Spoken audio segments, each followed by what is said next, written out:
Hey, what's going on, guys? Hope all you are doing. Welcome to a new video tutorial on the series of learning React.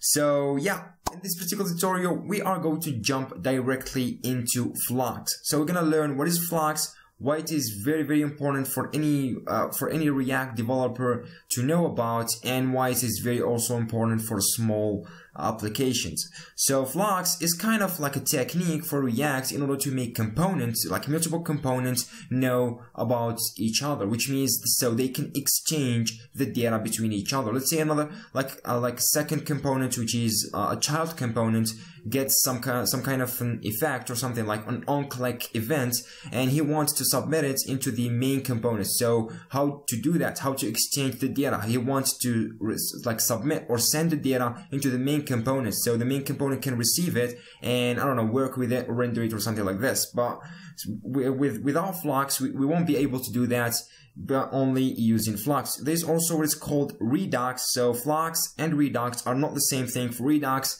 is way much more like advanced than Flux. Flux is just for small and medium-sized applications and like scale projects, not for big projects, nothing at all. Redux is more reliable and things like this. We will explain Redux later on in the series as we go far, but for now Flux will do the job for us. So as you can see, I have gone and I draw some kind of like an architecture of how Flux and React components can interact with each other. So this first one, as you can see, there's main React components, and also there is a child 1 component and child 2 components. As you know, React only lets you render like a single like root component, and into the root you can render the other children, so you can render multiple components. So this child is going to be rendered into the main React components and also the child 2 component.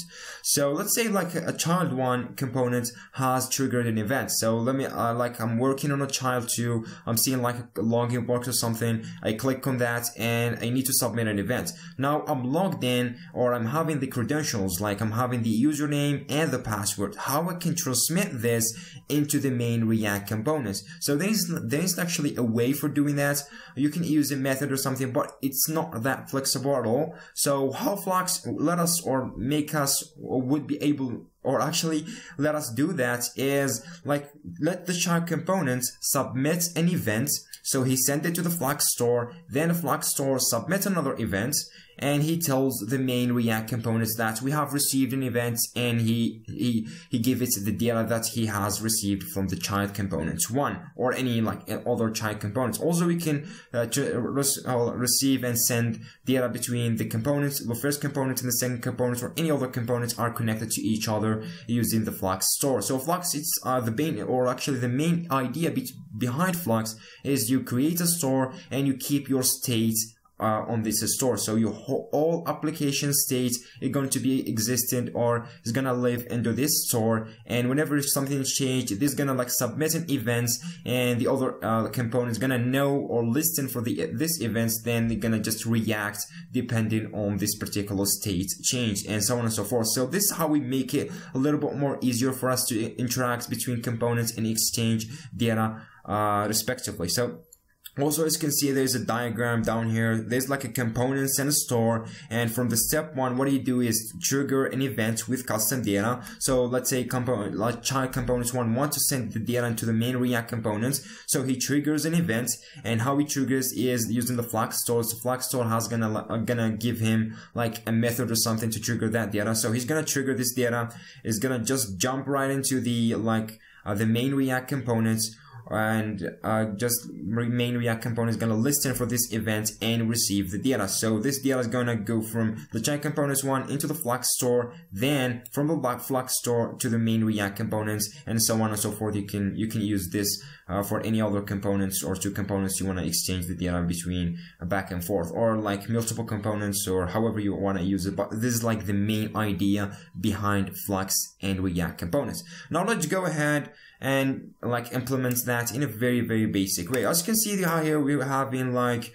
an input from the last video tutorial where we can submit or we can type in, we get that immediately change, and also we can increment in here where we have discussed the state. Now going back into our application, and as you can see, make sure to obviously run the npm run watch in order to keep track or watching of the files. So always do that before start coding. Now under the render.js, what I want is create a new component. So let's say going to be new components, and I'm gonna name it, for example, components 2 or something like this, or let's say like a login box or something like this. So we're gonna like submit credentials, and it's gonna extend from react.components. So here we're gonna have a constructor as always, and so props, and it's just gonna call super props. So super props, yeah, we are good to go. And the other thing is the render method, and here we're gonna render things. So let's try to something like return, like, I don't know, a div, and make sure to obviously, if you're using Visual Studio Code, to change from JavaScript, the language you're using, into React JavaScript in order to make GSX available for you. So yeah, just run that and you're good to go. Now under a div, I want to like submit an input, and under that input, I want to like, let's say placeholder is going to be enter username, and here is going to be the type of a text.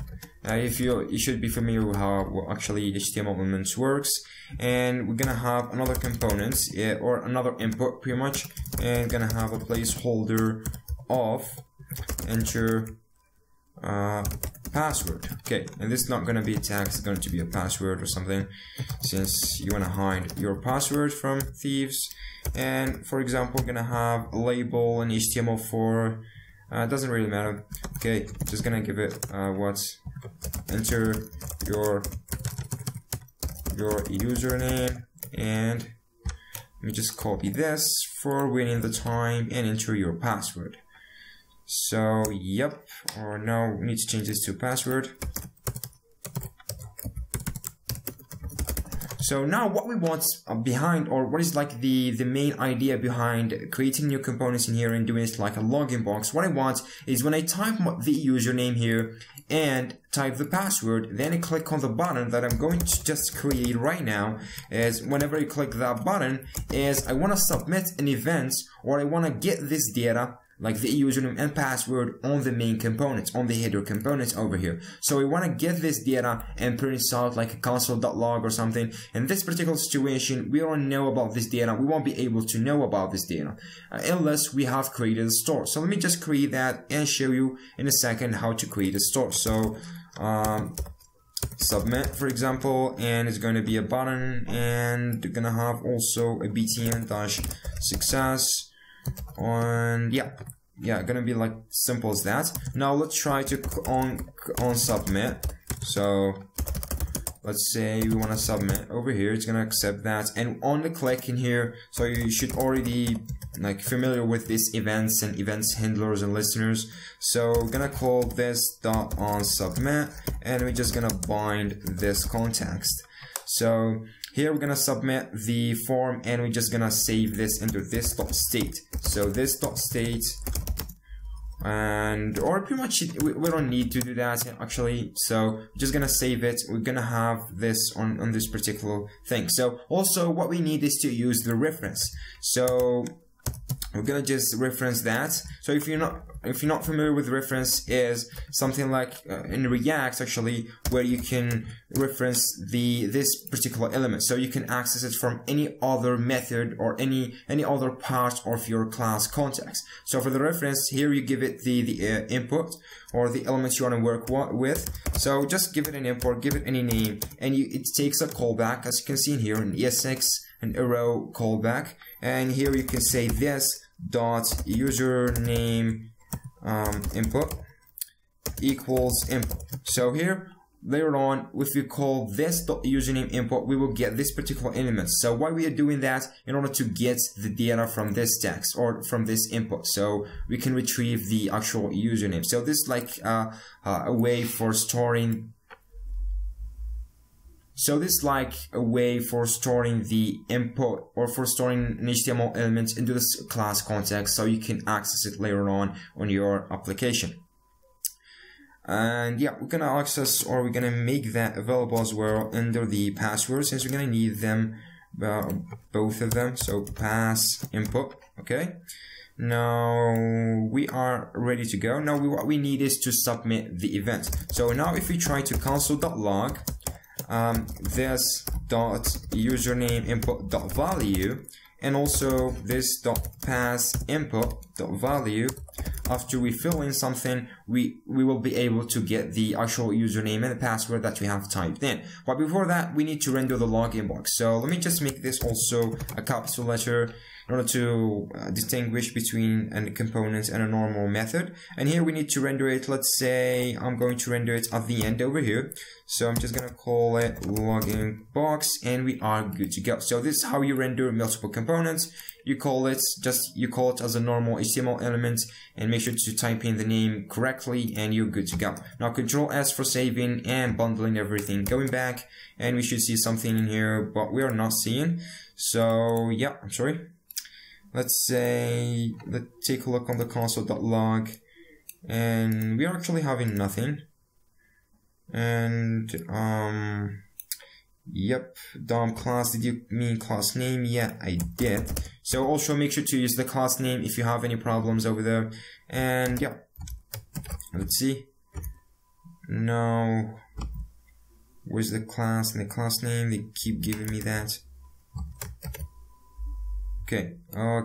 Don't take care of this warning. It does nothing. Okay, here as you can see, we get enter your username, we get an input, and enter your password. It's not that much good thing. It's not styled correctly or properly, but what we can do about it is just add a class name, and we can say form-control, and also for the password input. So, and also we can do this to make it looks a little bit beautiful. Okay, now enter your username, enter your placeholder, enter your username, enter your password. Now let's try to let me just refresh this. Username pass. Okay, submit. As you can see, we get username and pass. So we're probably getting the data correctly. Now how we can exchange this and how we can take this data from this components, from the login components, back into the header components where this is being rendered, and we can just use that as an event listener. So let's say we're gonna have the story over here. So the store pretty much is going to extend from the event emitter. An event emitter is a base class of Node.js which lets you emit or trigger events and add listeners for that particular event. So it's a standard modular for that, so you don't need to install it or download it or something like this. Also, one notice, if you're not familiar with Node.js or something like this, I have a full series on my channel, so go ahead and watch it before continuing this series, because it's gonna give you a huge information of what we're actually doing over here. Now, as I've said, also we need to get the events emitter. So we're gonna require this from events, and we access its events emitter. Simple as that. Now let's create the store. I'm gonna call it just a store, simple as that. I'm just gonna extend it from the event emitter, and extended it from the event emitter will allow us, as I've said, to emit and listen for the events.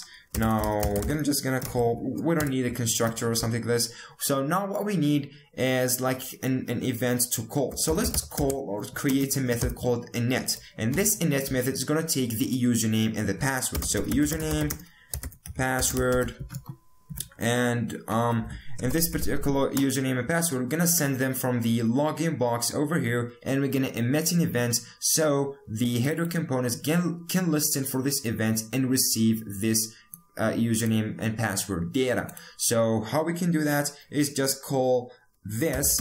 So since we are in this context where the event emitter, we extended from it, so we can call emit method, which allows us to emit a brand new event, and here we give it the event name. Let's say data-received something like this. And here the second argument is the data that we want to send. Let's say I want to send, the first thing is the username, the second thing is the password. Then actually we can add a listener for this particular event. So actually we can access this store instance. So let's go ahead and create an instance of this store. So I'm gonna call store, and actually gonna call it let's say, so current store something equals new store, or pretty much let's use this particular thing, let's use this store with no problem. So if you have like a very large application with a lot of components, you can do this trick, but for now we're gonna have just 2 components, so this is gonna do the job for us perfectly. So we need to add an event listener for that. To do that, the perfect place to add event listeners on the component side is added into the component will mount method. So this is like why this method exists, because this is going to be called just before the component is going to be rendered, which means the component is ready to be rendered. This method is going to be called. So here we can add this event listener, and we can just call store.on. So the on method gonna allow us to listen for the event, and here we give it the event name, so data received.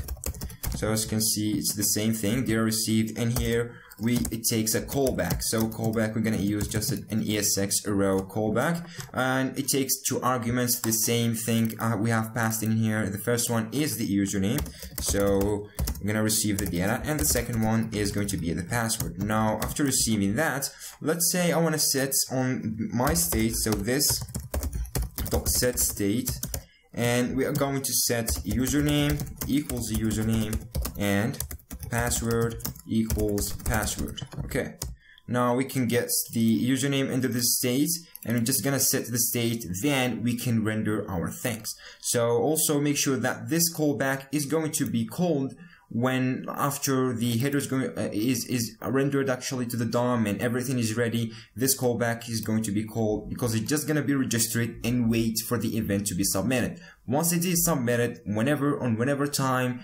like the application receive that submit thing, this event or this listener is gonna just trigger and call this callback and set the state of our application. So just bear that in mind. This is how callbacks and event listeners works. Now let's try to render things in here. Let's try to render it before this, and let me just give it a div, and I'm gonna say for example, let's say your username and password are, and let's try to render them just right in here, okay, let's try to use an h5, and we're gonna say this dot state dot username plus, okay, just gonna concatenate strings, so you can use it freely in here since we are under the curly braces scope, and we can say this dot state dot password. Now this should render us this password and username, and once we receive it using the data received. Now one thing we need to do is to call this init method once we receive the data. So this init method should go right into the login box, and under the submit method we need to call store.init. So store.init, passing in the username is going to be like this dot username input dot value, and the password is going to be this dot pass input dot value. Okay, now we are passing in everything. Should work fine now. Now actually there's still one single problem with our code, that this won't work properly. Now if we go back into the browser and try to refresh anything in here, it's just gonna give us error, no rendering at all. If we go into the console, and we should see an error, so let me just let you see the errors.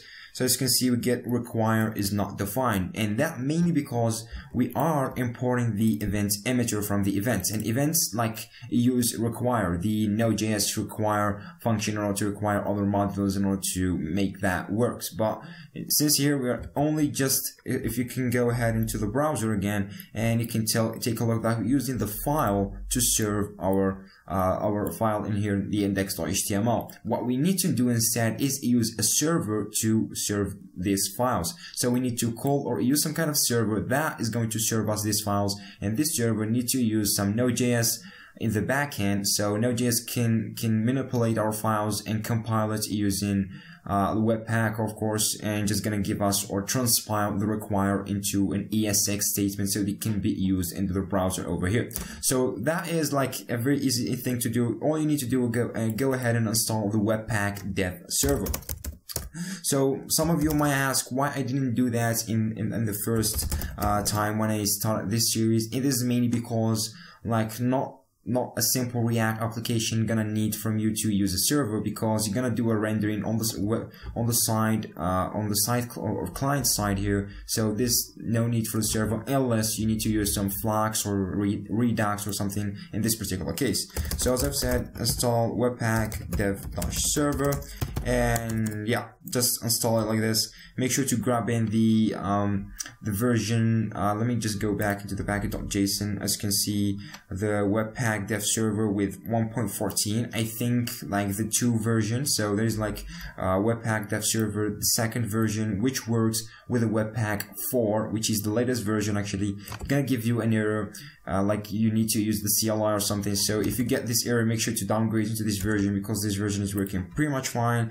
And yeah, you can just install it like this. Now, after installing this, in order to start using this actually in your code, or need to start compiling your render.js or app.js into the distribution / distribution app.js thing, we need to compile this in Webpack and use our server. So enter the webpack.json. As you can see, that when we have created the watch script, so enter that, go and edit that particular thing. So here, instead of Webpack, instead of using normal Webpack, we need to use Webpack dev server, and let's use let's remove these quotation marks, and we are good to go. So make sure to change from Webpack to Webpack dev server. And another thing is that you can go into webpack.mix.js, which gonna represent, or which actually represents our Webpack configuration using Laravel Mix.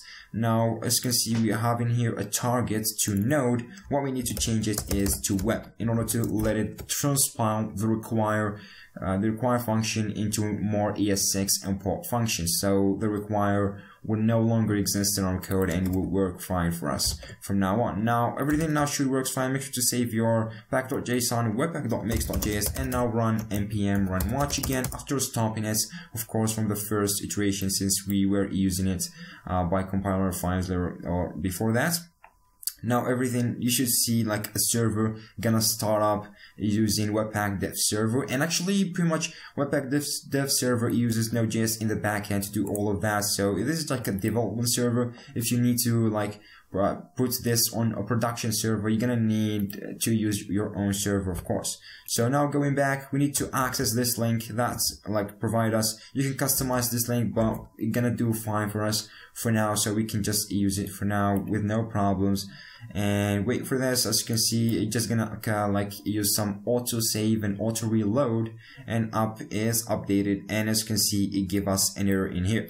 So it's telling us like the store is not defined. So going back under the store, and we're having a couple of issues in here, and it tells us like the store.on is not a function or something. So if you're Control S, we're saving again, and we're pretty much still getting this one. Let me check this for a second. We're extending, we're getting events and requirements actually. So events from the events emitter, and we're actually getting the store.on, and store is not function under the, actually now we need to initialize this class. So let me just initialize this. So let's we can call it store with a lowercase letter at the beginning equals new store. So just create a new instance of the particular store, and from that we can use the lowercase store in order to get the event works and the Flux works. Now Control S, as you can see, it still works for us for compiling our like GSX using Webpack. Still working pretty much fine with no problems. Now refresh again, you can try, it's like connecting to this socket.js server, And yep, now as you can see, the error has gone with no problems. So it pretty much tells us that this is gonna work pretty much fine. Now as you can see, we get undefined. Once we start typing, let's say Islam, for example, Pinwest, we submit, and as you can see, we get Islam, Pinwest in a very perfect condition. So this is awesome. Now as you can see, Flux is working with us, and we are receiving the event, then printing or like putting that into the DOM and rendering it. So yeah, we're receiving the data from the event from other components. So if you can take a look at this, we are receiving the component, or the login box component, just gonna let us put the username and the password. Then it's gonna just store a net, which gonna go ahead and initialize this into the store. So this is like our Flux store. So this is how pretty much actually Flux works with the store.